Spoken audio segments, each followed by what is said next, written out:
स्वागत है आपका विदिशा न्यूज में। मैं हूं कृष्णकांत से घाई। अब देखते हैं दिन भर की खास खबर। विदिशा जनपद अध्यक्ष निर्विरोध बने वीर सिंह रघुवंशी। विजयी जुलूस पहुंचा जनपद कार्यालय। जीत पर भाजपा नेताओं ने दी बधाइयां।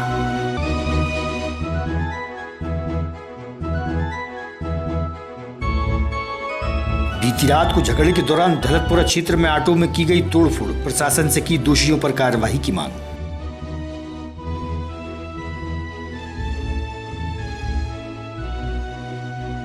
शहीद ज्योति स्तंभ पर 26 जुलाई कारगिल शौर्य दिवस के रूप में मनाया गया। शहीदों की शहादत को किया याद। नगर के प्रबुद्धजन रहे मौजूद।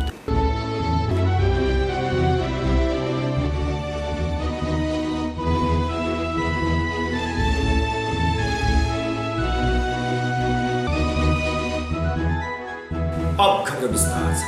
दौलतपुरा क्षेत्र में बीती रात को झगड़ा हुआ था। लड़ाई के दौरान गोवर्धन सोनी का ऑटो तोड़फोड़ दिया। क्षेत्रीय लोग जिला मुख्यालय पहुंचे, जहां शालू पठान, हिमांशु यादव, गोलू सैन की शिकायत पर दोषियों पर कार्रवाई की मांग की गई। नंबर 18 से बात कर रही हूँ। क्या नाम, मतलब क्या समस्या है आपकी? मेरा बेटा है 17 साल का। उसको आए दिन शालू पठान बेस दरवाजे पे रहता है। कुछ बच्चों स्टूडेंट जो छोटे छोटे स्टूडेंट हैं 17-18 साल के, उनके साथ अड़ीबाजी करना, उनकी गंदी गंदी वीडियो बनाना, उनके साथ पैसे लेना। अगर वो पैसे नहीं देते हैं तो धमका धमकी। तो वो जो स्टूडेंट उनको परेशान कर रहे थे ना, वो बच्चे मेरे बेटे के साथ रहने लग गए थे कुछ दिन से। तो उसको लेके उन लड़कों को तो छोड़ के मेरे लड़के के ऊपर टशनबाजी रखने लग गया। उसको आए दिन परेशान करना, चाकू चूरी से हमला करना। कल तो उसके दोस्त ने जान बचाई, भग के पैदल आया है घर पे। मैंने इसकी कार्रवाई थाने में भी करी है, बाकी उस पर कोई कंप्लेन, कोई धारा वगैरह कुछ भी मतलब कार्रवाई नहीं हुई। और नाइट में भी मैंने कंप्लेन, एक अगवा करके ले जा रहे थे इसको 3 तारीख को, 6ठा महीना 3 तारीख को, और 2022 को इसका अपहरण होने वाला था। तो ये चलती गाड़ी पे से कूद गया था। इसके बाद मैंने ये कंप्लेन भी करवाई, तो उस पर भी कोई कार्रवाई नहीं हुई है। तो मैं मैडम के पास आई हूँ आज ये सारे कागज़ वगैरह लेके। वहीं क्या हुआ? रात में ऑटो फोड़ गए। हम सो रहे थे, सुबह देखा तो बच्चे ने बोला कि नहीं पापा ऑटो फूट गया। हमने उसको देखा तो पूरा टूटा था। कौन ने फोड़ा ऑटो? जो शालू पठान है कोई, और मामूडी और मानसी। क्या थी, क्या किस वजह से फोड़ा? हमें इन लोगों के चक्कर में आज ये नानू को मारने के गए थे वहाँ पे, लेकिन वो कहने लगे ये कुछ लखी नहीं उन्हें। विदिशा जनपद हेतु वीर सिंह रघुवंशी को निर्विरोध अध्यक्ष चुना गया। भारतीय जनता पार्टी के समर्थक वीर सिंह रघुवंशी के निर्विरोध जनपद अध्यक्ष बनने पर विजयी जुलूस निकाला गया। जुलूस के रूप में वे जनपद कार्यालय पहुंचे, जहां अपना अपना चार्ज लिया गया। नवागत जनपद अध्यक्ष से हुई चर्चा। मैं साहब वीर सिंह रघुवंशी, कोदिया गांव है मेरा, अभी विदिशा में निवास है। आज आप जनपद का पद ग्रहण करने जा रहे हैं, कैसा महसूस कर रहे हैं? ये तो साहब सौभाग्य है, और भारतीय जनता पार्टी के कार्यकर्ता का सौभाग्य है, और सबका आशीर्वाद है। तो मुझे तो बड़ा अच्छा लग रहा है, और ऐसा लग रहा है कि मैं इस पद पे आया हूँ तो कैसे सब लोगों का सम्मान और सेवा कर पाऊँ, उसके लिए। पंचायतों में कुछ कार्य अधूरे पड़े, उनके लिए अपन क्या प्रयास कर रहे हैं?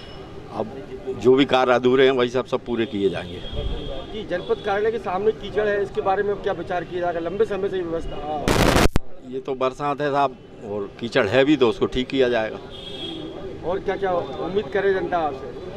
जनता ने जो उम्मीदें करी हैं, मैं ईश्वर से भी प्रार्थना करूंगा और सब लोगों से प्रार्थना करूंगा कि मैं उनकी इच्छाओं पे खरा उतरूं। जनता पार्टी जिंदाबाद, जिंदाबाद, जिंदाबाद,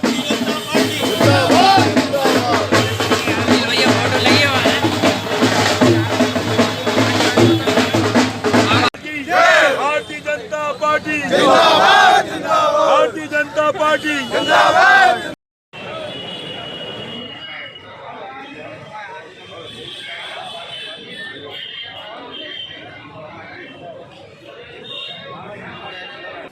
12 ज्योतिर्लिंग व नेपाल सहित 3 धाम की यात्रा के लिए विदिशा से तीर्थयात्री बस द्वारा रवाना हुए। श्रावण मास में शिव भक्त भगवान भोलेनाथ के दर्शनों के लिए बस से रवाना हुए और हर हर महादेव के जयकारे भी लगाए।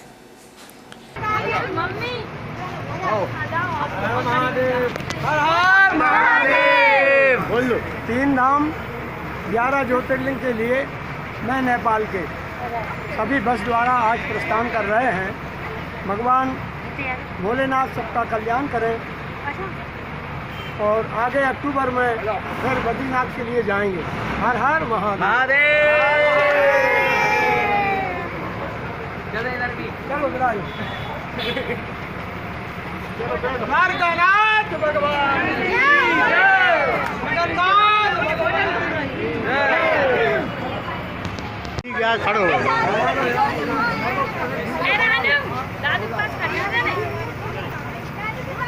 अरे तुम भी आ जाओ ना, अब आ जाओ, वाले भी आ जाओ। महादेव हर हर महादेव। बोल लो। 3 धाम 11 ज्योतिर्लिंग के लिए मैं नेपाल के सभी बस द्वारा आज प्रस्थान कर रहे हैं। भगवान भोलेनाथ सबका कल्याण करें और आगे अक्टूबर में फिर बद्रीनाथ के लिए जाएंगे। हर हर महादेव। चलो विराज। द्वारकानाथ भगवान की जय। जगन्नाथ भगवान की जय। 26 जुलाई कारगिल शौर्य दिवस शहीद ज्योति स्तंभ पर पूर्व सैनिक संघ द्वारा मनाया गया। शहीद ज्योति स्तंभ पर सैनिकों की शहादत को याद किया गया और उनकी शहादत पर भावभीनी श्रद्धांजलि व्यक्त की गई। इस मौके पर भाजपा के वरिष्ठ नेता मनोज कटारे, समाजसेवी अतुल शाह सहित नगर के वरिष्ठ गणमान्य प्रबुद्धजन उपस्थित थे। एनसीसी की छात्राएं भी मौजूद थीं। और वो युद्ध हम पर थोपा गया था। अटल बिहारी वाजपेयी जी ने तो शांति यात्रा निकाली थी, बस से पाकिस्तान गए थे, लेकिन जैसा चरित्र था हमारे दुश्मन देश का और इस दुश्मन देश ने जिस तरह से हमारे साथ व्यवहार किया और कारगिल की घाटी पर, पाकिस्तान का जो कारगिल है वो बहुत ऊंचाई पर है और भारत का जो कारगिल है बहुत नीचे है। पाकिस्तान के सेना के जवानों ने और आतंकवादियों ने मिलकर के भारत के कारगिल पर हमला किया और शुरुआती दौर में जब युद्ध हुआ तो वास्तव में भारत को बहुत नुकसान भी हुआ। जैसा हमारे आदरणीय सैनिक राजाराम जी हैं और हमारे विकास एलिया जी जिन्होंने उस युद्ध के हिस्सा थे, हम सबके लिए ये गर्व और गौरव की बात है विदिशा के लिए कि वो उस युद्ध का हिस्सा थे और उनकी वीरता को मैं प्रणाम करता हूँ। भाई साहब उनके पैर में गोली लगी, आपकी जानकारी शायद अतुल भाई साहब, उनके पैर में गोली लगी उस समय और आज हमारे बीच में मौजूद हैं। तो इन लोगों ने जो बताया कि लगभग 500 सैनिक हमारे शुरुआती दौर में शहीद हुए, लेकिन यह युद्ध अचानक थोपा गया था। भारत की सेना तैयार नहीं थी, लेकिन उसके बाद जो परिणति हुई हम सब जानते हैं कि भारत के वीर सैनिकों ने, अटल बिहारी वाजपेयी जी प्रधानमंत्री थे, जॉर्ज फर्नांडिस रक्षा मंत्री थे, उनके नेतृत्व में जब भारत की सेना ने मोर्चा संभाला और पाकिस्तान की सेना के ऊपर जब हमला किया तो पाकिस्तान की सेना और पाकिस्तान की सरकार भौचक रह गई और हजारों की तादाद में पाकिस्तान की सेना के जवान मारे गए। और एक किस्सा मुझे याद है भाई साहब, जब पाकिस्तान ने भारत पर हमला किया कारगिल का, उनको ये कल्पना थी कि हम बहुत जल्द कारगिल जीत लेंगे और शुरुआती दौर में जैसा मैंने बताया नुकसान हुआ, लेकिन बाद में जब भारत की सेना ने हमला किया और पाकिस्तान का जब बहुत नुकसान होने लगा तो पाकिस्तान के उस समय के तत्कालीन जो प्रधानमंत्री थे नवाज शरीफ को जब लगा कि हमारा दांव उल्टा पड़ गया और पाकिस्तान को बहुत नुकसान होगा, हमारे सेना के जवान मारे जा रहे हैं, वैसे भी पाकिस्तान की आर्थिक स्थिति कभी भी ठीक नहीं रही, तो उस दौर में 1999 जो पाकिस्तान के माई बाप होते थे अमेरिका, और अमेरिका के उस समय के राष्ट्राध्यक्ष थे बिल क्लिंटन, तो बिल क्लिंटन साहब को उन्होंने फोन लगाया। कलेक्ट्रेट के सभागार में प्रशासनिक अधिकारियों की बैठक का आयोजन हुआ, जहां कलेक्टर उमाशंकर भार्गव ने 3 मुख्य बिंदुओं पर चर्चा की, जहां हरियाली अमावस्या पर पौधरोपण करना, घर घर तिरंगा फहराना और ऊर्जा मित्र के संबंध में गहन चर्चा की गई। तीनों बिंदुओं पर विशेष तौर पर कार्य व निगरानी की बात भी कही गई। क्या सभी के पास न्यूज गई, न्यूज पे क्या चले गया है, तो थोड़ा सा आपको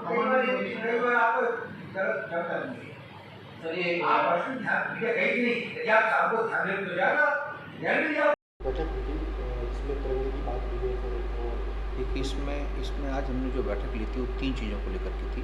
पहला था हमारा अंकुर अभियान। अंकुर अभियान के तहत हमको रजिस्ट्रेशन कराने हैं, वृक्षारोपण करना है, तो हमने जिलाधिकारियों की सभी की बैठक ली थी कि हम चूँकि बरसात का समय चल रहा है, अधिक से अधिक संख्या में हम चाहे हमारी स्कूल हों, आंगनबाड़ी हों या अन्य शासकीय दफ्तर हों या अन्य जगह जो जहाँ पर वृक्षारोपण करने के लिए जगह है वहाँ हम वृक्षारोपण करें और ऐप में उसको डाउनलोड करें, रजिस्ट्रेशन करें। और पौधे, इस बात पे हमने जोर दिया है कि जो पौधे हम लगा रहे हैं वो पौधे पूरी तरह सुरक्षित रहें, इस बात का हमें विशेष ख्याल रखना होगा। दूसरी बैठक हमारी थी हर घर तिरंगा अभियान की थी। जैसा आप जानते हैं हमारे ज़िले में 3 लाख हाउस होल्ड हैं और इसके तहत हम जन जागरण अभियान शीघ्र ही प्रारंभ करने वाले हैं और जो निर्धारित सप्ताह हमारा है उस सप्ताह में हर घर में हम तिरंगा देंगे और उस सप्ताह में हर घर में तिरंगा फहराया जाएगा। लेकिन मेरा लोगों से अनुरोध ये है कि हम झंडा संहिता का पालन ज़रूर करें, जो जिस तरह से जो निर्देश हैं कि ताकि हमारे राष्ट्रीय ध्वज का कोई अपमान नहीं हो। और तीसरी चीज़ ये है कि ऊर्जा साक्षरता अभियान में हमने एक बैठक की है आज कि हमें जो हमारे स्कूल के बच्चे हैं या जो हमारे लोग हैं, कॉलेज के बच्चे हैं, कि ऊर्जा का अपव्यय कैसे रोकें, उस पर लेकर के हमने साक्षरता अभियान हमने चलाया है। और भी बहुत सारे बिंदु हैं ऊर्जा के संबंध में, तो उसका भी एक अभियान हम यहाँ पर चलाया है। कल हरियाली अमावस्या पर भी 4 लक्ष्य रखा है। हरियाली अमावस्या पे कल हम अधिक से अधिक संख्या में वृक्षारोपण करेंगे, जिसमें शासकीय अधिकारी रहेंगे, जनप्रतिनिधिगण रहेंगे, सभी लोग रहेंगे और हम जहाँ पर भी हमारे पास जगह उपलब्ध है वहाँ हम वृक्षारोपण करेंगे, चाहे प्राइवेट जगह हो या शासकीय कार्यालय हो। सर एक बड़ा सवाल है सर, वन विभाग बिल्कुल सर सोया हुआ है, कभी इसी कोई एक्टिविटी नहीं सर, इसके लिए क्या प्रयास करेंगे? नहीं, आज वन विभाग में DFO साहब शायद मीटिंग में गए हुए हैं। आज उनकी तरफ से SDO साहब, कुछ रेंजर साहब लोग आए हुए थे, तो वन विभाग को भी हमने लक्ष्य दिया है कि वो भी वृक्षारोपण करेंगे। SATI के सामने पूर्व राष्ट्रपति अब्दुल कलाम की पुण्यतिथि पर उनकी प्रतिमा पर माल्यार्पण किया गया। भाजपा के नेताओं द्वारा उनके जीवन पर प्रकाश डाला गया और उनके पद चिन्हों पर चलने की बात भी कही गई।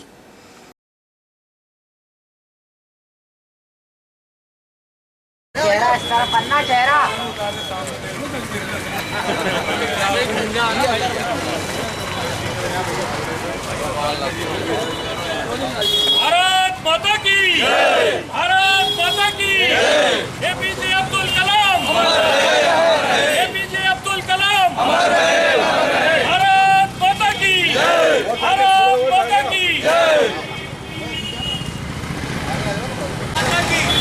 भारत माता की जय। कलाम साहब अमर रहे, कलाम साहब अमर रहे। वंदे मातरम, वंदे मातरम। भारतीय जनता पार्टी जिंदाबाद, जिंदाबाद। भारतीय जनता पार्टी जिंदाबाद, जिंदाबाद। भारतीय जनता पार्टी जिंदाबाद, जिंदाबाद। डॉक्टर APJ अब्दुल कलाम अमर रहे, अमर रहे। डॉक्टर APJ अब्दुल कलाम अमर रहे, अमर रहे।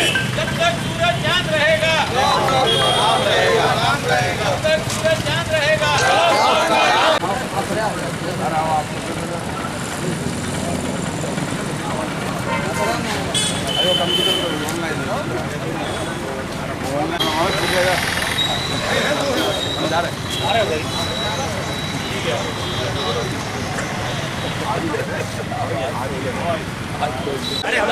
भारत माता की जय, भारत माता की जय। APJ अब्दुल कलाम अमर रहे, APJ अब्दुल कलाम। पुष्पांजलि का कार्यक्रम आज यहाँ उनकी प्रतिमा के समक्ष रखा गया है। इस अवसर पर भारतीय जनता पार्टी के हमारे वरिष्ठ नेता, प्रदेश कार्यसमिति के सदस्य, नगर पालिका के सब अध्यक्ष आदरणीय भाई साहब मुकेश टंडन जी उपस्थित हैं। भारतीय जनता पार्टी के वरिष्ठ नेता आदरणीय, इस अवसर पर मैं सबसे पहले भाई नरेश गुरुआ जी को आमंत्रित करता हूँ कि वो आज के इस कार्यक्रम में आदरणीय कलाम साहब को अपनी शब्दों से डॉक्टर कलाम साहब अमर रहे, अमर रहे। उन्होंने एक छोटे से परिवार में संघर्षों के बीच उन्होंने शिक्षा हासिल की, ऊंचा किया। उन्होंने हम सबको ये, उनका जीवन ये दर्शन देता है कि संघर्ष सभी के जीवन में आता है। हम सबको संघर्षों से भागना नहीं चाहिए। संघर्ष करते हुए हम सबको उनके जीवन के दर्शन के आधार पर काम करना चाहिए। अर्पित करने के लिए यहाँ पर एकत्रित हुए हैं और डॉक्टर कलाम साहब के जीवन से हम इस बात की प्रेरणा लेते हैं कि चाहे कोई सी समाज हो, चाहे कोई सी आदमी की आर्थिक हालत कितनी ही खराब हो, लेकिन यदि आदमी मन में ऐसा ठान ले कि उसको सर्वोच्च पर पहुंचना है तो वो केवल APJ अब्दुल कलाम साहब से हमें केवल उनसे ये शिक्षा मिलती है कि उनने बिना किसी, उनके ऊपर किसी का हाथ नहीं था, उनके सिर पर किसी का हाथ नहीं था। ऐसे हमारे नेता APJ अब्दुल कलाम साहब देश के राष्ट्रपति बने और हमारे माननीय अटल बिहारी वाजपेयी जी ने उनको राष्ट्रपति के लिए आमंत्रित किया था। उन्होंने मात्र 2 घंटे का समय मांगा। पूरी दुनिया में गर्व से ऊंचा करने का काम किया है। आज के साथ में हमारे बीच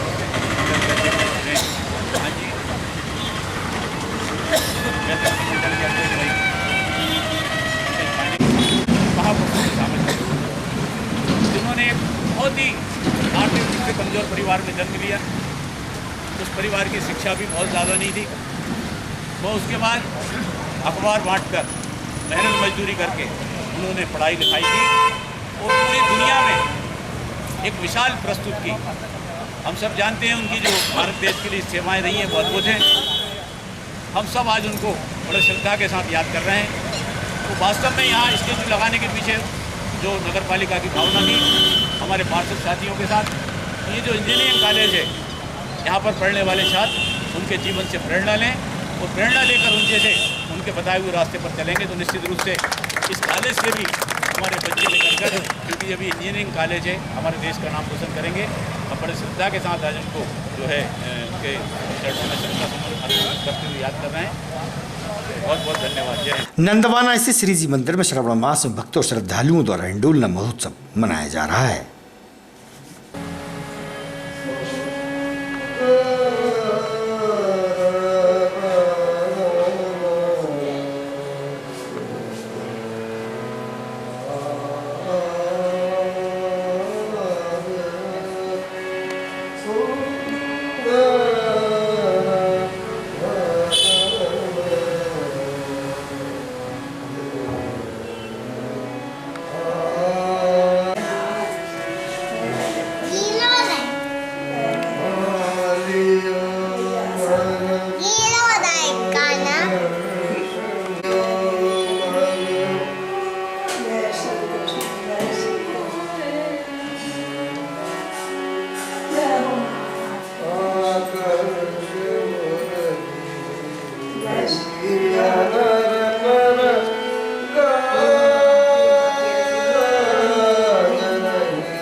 तरीन खबरों से रहिएगा आप अपडेट, देखते रहिएगा विदिशा अंचल न्यूज।